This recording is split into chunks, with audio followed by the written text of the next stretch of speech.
the beginning of the summer already, right? For our students, all the schools are already closed, and since a long time ago, almost 2 months ago, right? The students have been staying at home, learning virtually, and now they're officially getting into the summertime.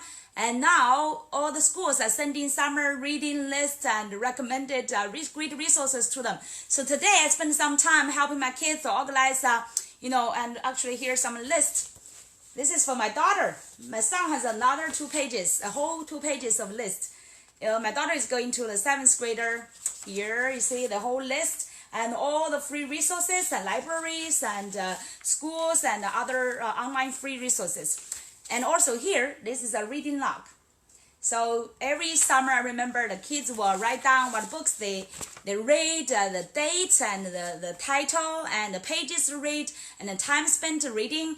And this year, my son is going to a high school, so the school asked them to write an essay, focus on one book and write an essay to not just share or give a summary about the book, but really what you learn, what you are thinking, and what you do from the book. So it's a great inspiration, and actually that's the most I like every year this time. So both kids can get a very tangible list, right? A specific to what's for the summer, what the books and both non-fiction and fiction, 2 categories, right? What books are there. And so I give my kids suggestion that they should put a priority list, like which books you really like based on the title and like a brief description, and choose this one, put a marker there, and which one you want to put on their list. So this really called helped me call my old time when I was a child. During that time, I was back in China. We definitely were great students and focused on learning, but what we really lacked during that time when I was a child, that's 1980 something, right? We are really lack of books. I remember I was so thirsty, great lover of books. I was searching for books, desperately searching for books everywhere. It's not like during that time, my hometown, it's just like a small county in China, southwest of China, Sichuan province. And all the people I know, I could barely find 1 or 2 books from their home. Most people are poor. And I still remember the best book I found is Shakespeare's, the whole book, a series of those opera books, right? And initially I did not know, Shakespeare is so famous, right? So, finally, compared to all other books, that this is a good book. I did not know that's really a famous book. And that's the only one I can really remember. And all other books I found is from teenagers and kids, and also including those painted cartoon. During that time, still black and white color. There's no color for cartoon books. So I did all my best, just everywhere I visit, including my parents' friends or our relatives' home, wherever I visit them. My number one target and purpose was to searching for if they have a bookshelf or if they have any books somewhere, then I will see if it's suitable for me to read. So I still remember I was so thirsty. And when I, one summer, my summer vacation field trip, my parents sent me to my aunt in a bigger city. And she asked me what I wanted, right? The only place I want to go is go to visit a zoo in that big city, and other things I just want to look for books. Unfortunately, my aunt has some books, so I searched for some both English and Chinese books, and that's the only thing I can remember. And for my whole childhood, the number 2 obsessions I remember. First is the nature. I love nature, the mountains and the river. And another obsession of me is really finding good books to read, and I love to writing as well. So I definitely want my kids to really heritage that kind of a great habit. And fortunately, my kids love reading, and they're good readers as well. So I definitely want to encourage them to, to have this good habit through the summer and have this reading log. Actually, even for our adults, right? We could refer to this, have a reading log, so you can write down from when to when you read what kind of book. And the best is also some tips, right? For me, this summer, my reading list. First, I'm now reading. This is by my nightstand by my bed. This Think and Grow Rich. The best way to read is really first put on a priority list, right? Find those ones you are really interested. You see Tony Robbins' Unshakable and his Money Master Game. Now the resources is not a problem anymore. So we have a very abundant book list, right? We can go online, we can go library, we can go bookstore, we can get all these books.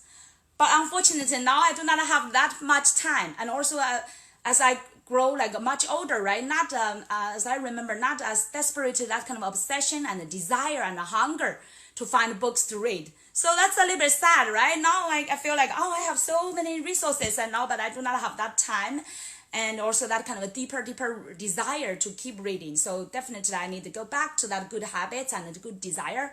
And so this summer my list, first is the Think and Grow Rich. And the second one, Tony Robbins' Unshakable Money Master the Game. This is a thick book, over 600 pages. So it will spend a lot of time.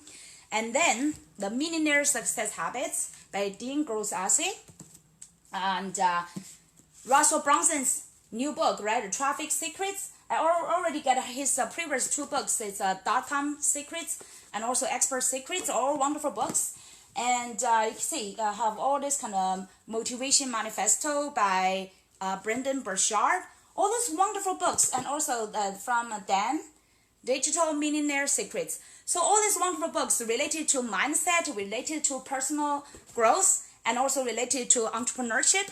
So I have wonderful enough resources. And now the really thing is like how I put them into my list by priorities, which one I want to read first and then later. And also it really be consistent every day. So some tips I could share, like the timing you want to put into your habits every day to read is very important. I know different people have different maybe preference, right? Like some of them, they want to start in the morning, the first thing to start read.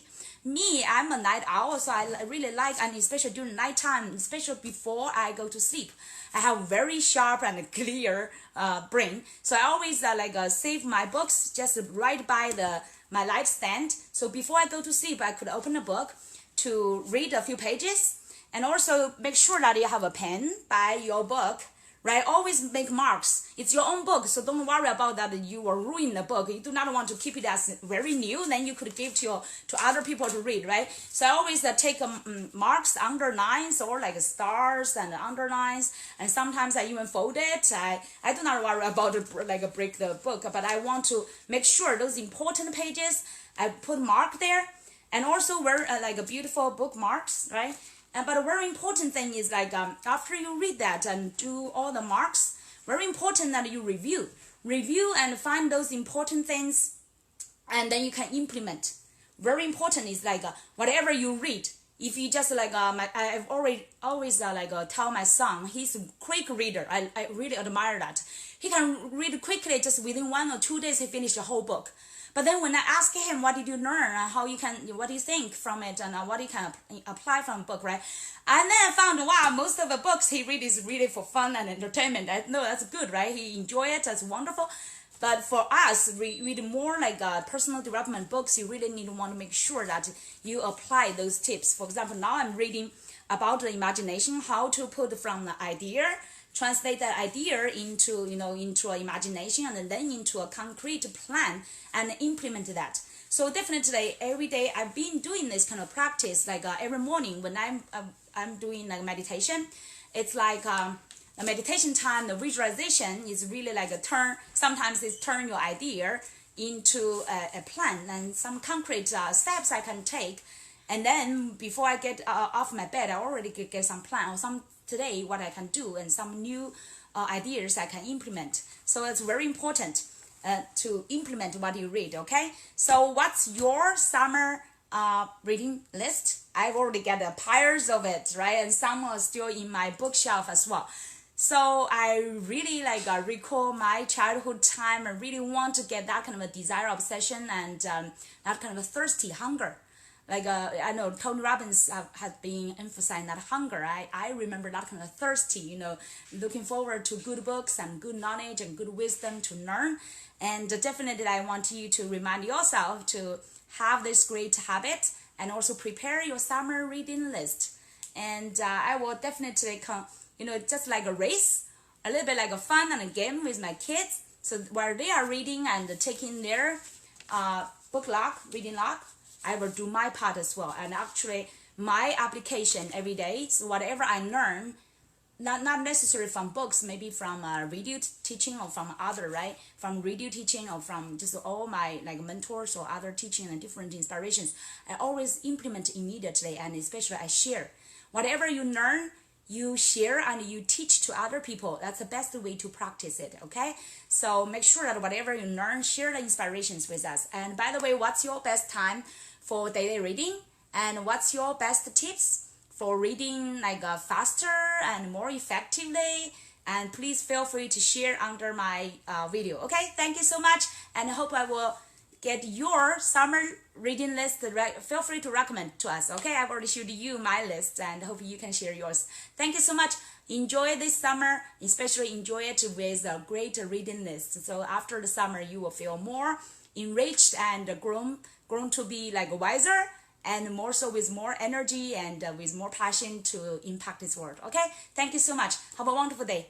Thank you. Bye bye.